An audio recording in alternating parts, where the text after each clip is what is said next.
Hi, everybody. My name is Alexis Noriega, and I'm associate producer here at Forbes. But today I'm doing something a little bit different. I'm stepping in front of the camera to talk to you about the box office. I'm here with Marisa Dellatto, a wealth reporter who covers entertainment. Marisa, thanks so much for joining us. Thanks for having me. I'm so excited to talk about Barbenheimer with you. I'm so excited to talk about Barbenheimer weekend. So let's get right into it. Can you tell me, how did Barbie and Oppenheimer perform in the box office? I mean, they both performed extremely well. Barbie opened to over $160 million for an opening, and Oppenheimer opened to a little over $80 million. They both exceeded expectations. They both clearly benefited from having two blockbusters that were very different.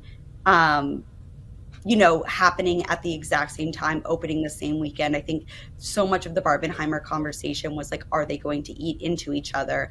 And I think that hype of people, going to see both or just getting into the movie theaters in general just really benefited both these movies. So it was a really exciting weekend. It was actually the fourth largest box office weekend in history, and it was one of the three weekends above it were all had big Marvel releases. So for two kind of not maybe independent, but not attached to these big superhero franchises, for these two movies to come together and compete at that level, it was a huge success for the film industry all around.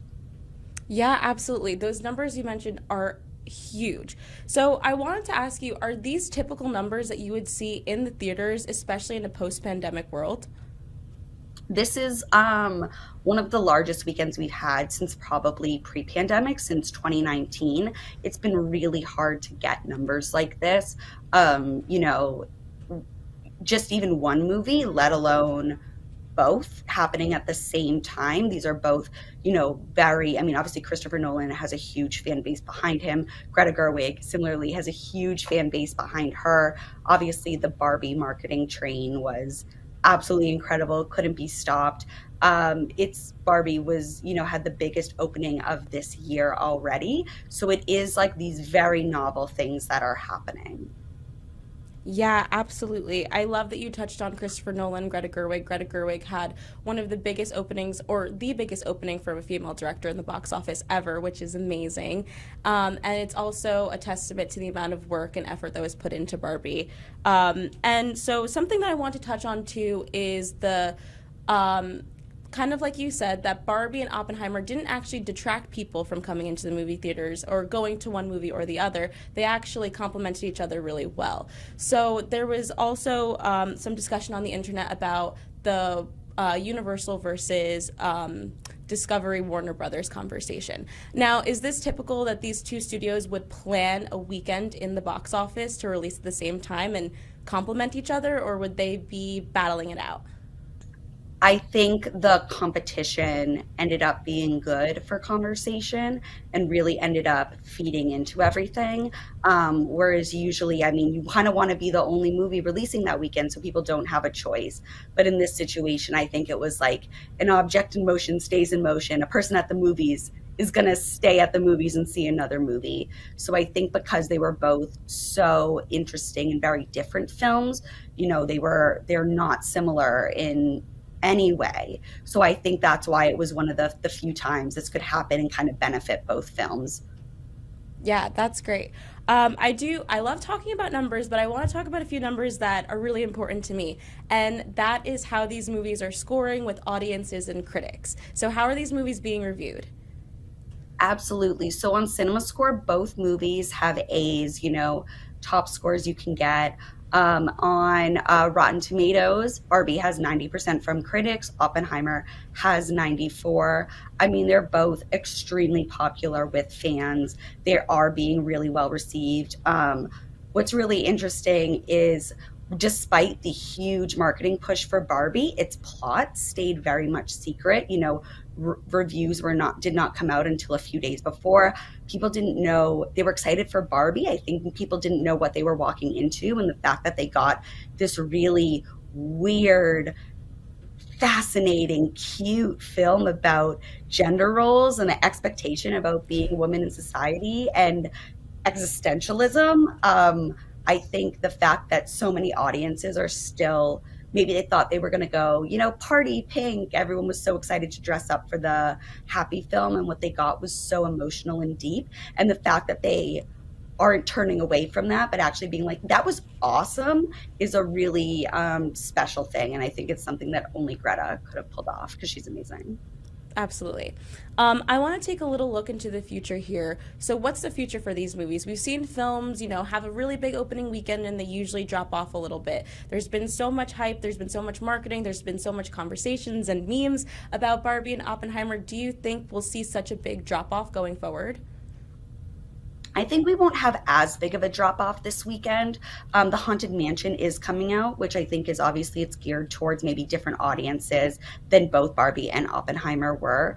One thing we do have to pay attention to is this is kind of the first movie that's its press run was interrupted by the SAG strikes. Because of these strikes going on, actors can no longer promote the movie, whereas both Barbie and Oppenheimer did have big premieres. I mean, Oppenheimer, the actors were able to be at the red carpet even for a little before the strike took place. So this is going to be one of those first movies where we are going to see the impact of the lack of a press tour.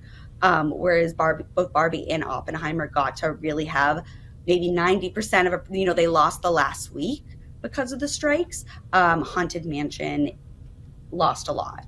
And what we're going to see going forward with any movies that come out continuing now is going to be affected by that. And it is going to be one piece of the puzzle, maybe not the whole puzzle, because I also think these are both trains that you can't necessarily stop, even if you did have the biggest press tour in the world for whatever's coming out next. So Yeah, absolutely. Seeing the star-studded cast of both Barbie and Oppenheimer doing press was definitely great and really exciting to watch, especially before going into the theaters. But I want to talk about that there are other movies in the theaters too besides Barbie and Oppenheimer. There's Sound of Freedom, Mission Impossible, and a few more. Can you talk about how they were affected by the Barbenheimer weekend? So, I mean, they were definitely affected. Obviously, they are maybe their second, third, fourth weekends. They're going to be having drop-offs anyways. But besides, we had Barbie at number one, Oppenheimer at number two. Sound of Freedom, came in at around 19 million for last weekend. So did Mission Impossible. Indiana Jones had dropped off to about 6 million, which I'd say are pretty typical. But it is stark, just the large difference between numbers one and two and then lower on the list. And really it is soaking up kind of all the attention from those, and whatever opportunity they had to maybe continue their successful runs was absolutely stunted because of these two movies. Right. So I want to talk about the future of the box office. Take a look into the future, what's coming out. You mentioned Haunted Mansion. Can you talk a little bit more about what the projections might be, and what to expect next weekend? I think next weekend, I think you're probably going to see Barbie or Oppenheimer at the top. Most likely Barbie, again, just because, despite, Haunted Mansion's a great Disney movie, people, at least I remember the original or the iteration that came out when I was a kid, and it's obviously such a popular ride. Still it only has 50% on Rotten Tomatoes right now from critics. And I think it just unfortunately is going to suffer because the actors are not promoting it. And that's just something that's going to continue to happen. Maybe if they even were promoting it, just looking at these reviews so far, maybe it's not something that would have taken, that would have stuck. But we'll see. I think it's very hard to keep doing those, having number one after, a few weekends. I think the previous top movie of the year, Super Mario Bros. Maybe had 3 or 4 weekends at number one. So it'll be very interesting to see if Barbie can sustain that momentum. Yeah, absolutely. We've seen a lot of movies, and I know you've mentioned this in your conversations with Rosemary, familiar characters gearing towards kids. It's been performing really successfully over the summer, but I'm really excited to break down more movies and to talk to you again. Thanks so much, Marisa. Thank you. Excited to do it.